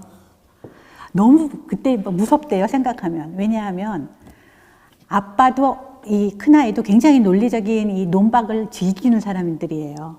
그러니까 둘은 기분 좋게 토론을 한 건데 이 음악가인 마음이 말랑말랑한 둘째는 옆에서 아슬아슬한 거죠. 제가 그때 알았어요. 저는 이제 방에 들어가면 안 될까요? 둘째가 계속 그러더라고요. 그게 어떤 마음이었는지. 그래서 저처럼 시행착오를 하지 마시고 한 가족예배 드릴 때마다 오늘 어땠니? 뭘 좀 바꿔볼까? 예, 그런 의논들은 계속 하시면 도움이 되겠습니다. 네, 알겠습니다. 네, 이제 마지막 질문 드릴게요. 네, 자녀들과 솔직하게 깊은 대화를 나누고 또 싶은 마음들이 대부분의 부모님들이 열망을 가지고 계신데요. 특히 아버지의 경우는 그런 마음을 가지고 있으면서도 다가가는 방법이 좀 서툴고 어색한 경우도 많거든요. 근데 또 한편으로는 자녀가 부모님 또 아버지가 이렇게 다가가고자 하는 거를 어색해하거나 거부하는 경우도 있을 것 같아요. 근데 그래도 이 부모로서는 뭐 낙담하고 좀 실망하는 마음이 있겠지만 그래도 포기해서는 안 될 것 같거든요. 이렇게 낙심해 있는 이 자녀와의 관계에서 또 대화가 잘 안 돼서 지금 낙심하고 있는 부모들을 위해서 우리 교수님께서 좀 힘을 좀 북돋아 줄 수 있는 그런 말씀 한마디 좀 부탁드리겠습니다. 뭐 다른 말 필요 없고요. 적어도 이 강의를 시청하고 계신 아버지들은 분명히 되실 거예요. 왜냐하면 노력하시잖아요. 시간을 들이시고 방법을 알고 싶어 하시잖아요. 더군다나 저는 이 아버지 학교의 전통이 얼마나 오래됐고 또 이 아버지 학교라는 게 많은 아버지, 교회에 있는 어떤 많은 아버지들에게 얼마나 많은 좋은 영향을 줬는지 알고 있어요. 여러분 제가 프로그램 내용도 조금 알아요. 관심이 있기 때문에. 예, 여러분 제가 아버지입니다. 자녀들한테 하고 싶었던 말씀들도 다 적어봤잖아요. 그죠? 아버지에게 하고 싶었던 얘기들도 적어봤잖아요. 그러면 되는 거 아닌가 싶어요. 예, 여러분들은 충분히 노력하시고 준비되셨고 또 그렇게 아버지들을 만들기 위해서 같이 이 자리로 오게 하기 위해서 고군분투하시는 분들이거든요. 여러분들 절대로 낙심하실 필요 없고요. 이것에 포기하지 않고 한 발 한 발 우리가 배운 대로 조금씩 해나가면 언젠가는 아버지 하나님께서 여러분들을 정말 그 가족의 거룩한 아버지들로 분명히 세워주실 거예요. 여러분의 권위를 하나님께서 주실 거예요. 여러분들 힘내시고 저희가 함께 어렵지만 이 길을 같이 잘 갔으면 좋겠습니다. 네, 격려의 말씀 감사합니다. 네, 오늘 긴 시간이었는데요. 정말 어릴 때 자녀가 태어나면서부터 그리고 자녀가 이제 장년기에 들 때까지 그 모든 어떤 그 인생의 전 시점을 통해서 부모님과 또 아버지와의 대화가 정말 얼마나 중요한지 그 또 대화의 종류가 약간씩 좀 변화를 줄 필요가 있다는 것도 제가 알게 되었고요. 또 저는 그 중요했던 것 같아요. 이 대화법 중에서 했던 얘기, 들었던 얘기를 다시 한번 얘기를 해주고 또 공감해주고 그 다음에 이제 내가 요청할 것이 있으면 부드럽게 얘기해주는 이런 과정들이 참 의미 있게 다가왔거든요. 그리고 또 마지막으로 이런 대화를 하는 방법이 기도에도 그대로 적용이 될 수 있겠구나. 이게 하나님과의 관계에서도 굉장한 진전을 이룰 수가 있겠다. 그리고 또 그 관계를 통해서 자녀들이 그것을 보게 되면 또 그 모습을 통해서 우리 자녀들이 부모님을 이해하고 또 하나님을 이해하는 그런 길로도 이렇게 확장이 될 수 있겠구나 하는 걸 느꼈습니다. 네, 오늘 너무나 귀한 말씀 해주신 최은혜 교수님 정말 감사드립니다. 네, 초대해 주셔서 감사합니다.